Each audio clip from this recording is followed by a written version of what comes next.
Creer y cuestionar parecen dos acciones irreconciliables. Quien tiene fe deja de lado el cuestionamiento para no erosionar sus creencias, mientras que quien cuestiona no logra entregarse del todo a la fe. Sin embargo, Kierkegaard lleva ambas acciones hasta sus últimas consecuencias. Alguien que interroga duramente la religión, pero aún así permanece creyente, posee ideas notablemente originales no solo sobre el concepto de religión, sino también sobre la percepción de la realidad y la ansiedad. Existe una verdad objetiva.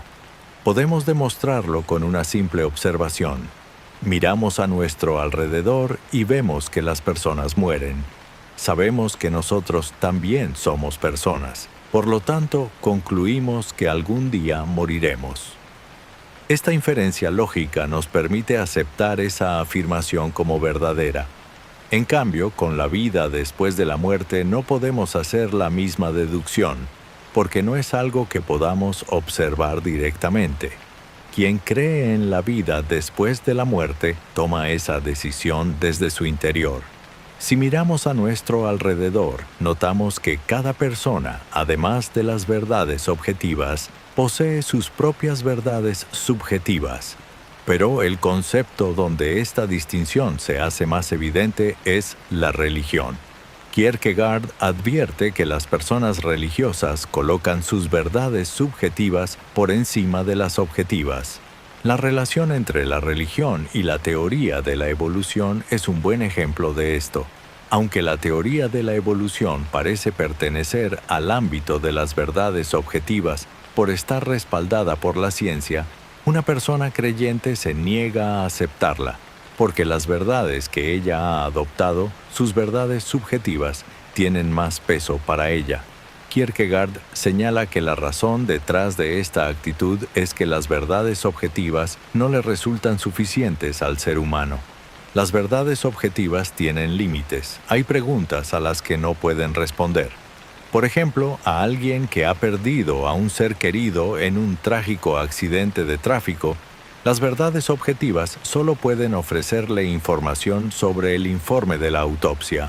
En cambio, las verdades subjetivas le hablan de la protección del alma del fallecido o del reencuentro con esa alma tras la muerte, alcanzando así lugares a los que las verdades objetivas no pueden llegar. Kierkegaard va aún más lejos con estas ideas y divide a los creyentes en dos grupos: los fanáticos y los verdaderamente religiosos. El fanático considera la religión como una verdad objetiva, y por eso cree que su fe tiene una naturaleza absoluta, certera y alcanzable mediante la lógica, como si fuera una ley física. Se esfuerza enormemente por demostrar a Dios o por refutar la teoría de la evolución. El verdaderamente religioso, en cambio, sabe que su fe pertenece al ámbito de las verdades subjetivas, y por eso no intenta demostrar a su Dios o su religión a los demás mediante argumentos lógicos, porque esa fe es su propia verdad personal. Kierkegaard desea que las personas alcancen la forma del verdadero creyente en lugar de la del fanático, y a esta forma la llama el caballero de la fe. Para convertirse en caballero de la fe, una persona debe pasar por tres fases en orden. La primera es la fase estética. En esta etapa, la persona vive la vida desde la perspectiva del placer y el dolor. Intenta maximizar el placer y minimizar el dolor. Sin embargo, según Kierkegaard, este estilo de vida trae consigo un fenómeno muy negativo: el aburrimiento. Quien persigue el placer descubre que, una vez que lo alcanza, su efecto dura muy poco, y tras ese placer le invade un profundo hastío. Kierkegaard considera el aburrimiento sumamente peligroso para el ser humano, porque en su opinión, una persona aburrida tiene el potencial de hacerse daño a sí misma, e incluso a quienes la rodean, y aumenta su propensión al mal. Para que la persona en la fase estética pueda avanzar al siguiente nivel, en lugar de correr detrás del placer y huir del dolor, debe lanzarse de lleno al sufrimiento. Kierkegaard subraya que el sufrimiento es fundamental en el desarrollo espiritual del ser humano. porque según él, el dolor aporta conciencia. Te obliga a mirarte a ti mismo y a preguntarte, ¿en qué estado me encuentro? Quien se formula esa pregunta está listo para avanzar a la fase ética. En la fase ética, la persona ya no clasifica sus acciones como placenteras o dolorosas, sino como correctas o incorrectas.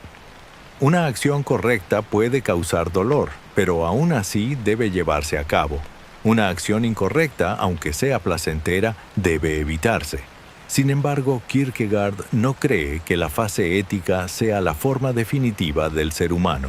Aunque esta fase hace de uno una mejor persona, resulta insuficiente para ofrecer una vida verdaderamente significativa, porque Kierkegaard cree que no es posible alcanzar un sentido genuino a través de la razón. Hay que dejar la razón de lado y dar el paso hacia la última etapa, la fase religiosa. El salto de la fase ética a la religiosa no es sencillo. Al fin y al cabo, alguien que es capaz de distinguir entre lo correcto y lo incorrecto, que tiene un sentido moral desarrollado y que sabe usar la razón. ¿Qué le falta en esta vida? Según Kierkegaard, en realidad no le falta nada. Le sobra la razón.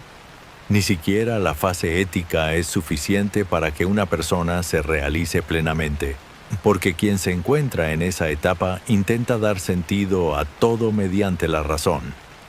Kierkegaard, en cambio, cree que el significado no se alcanza cuestionando, sino creyendo, y a este proceso lo denomina el salto de fe. El salto de fe consiste en desconectar la razón y elegir directamente la creencia para encontrar el sentido. Con esto, Kierkegaard no pretende que creamos sin cuestionarnos ni que nos convirtamos en fanáticos. De hecho, defiende que es necesario que el creyente albergue dudas sobre su propia fe. Para él, la verdadera religiosidad es precisamente seguir creyendo a pesar de la duda. En el salto de fe nos pide que desconectemos la razón por un momento, porque así como la vida nos presenta dolores incomprensibles para la razón, para combatir esos dolores debemos poseer una fe igualmente incomprensible para la razón.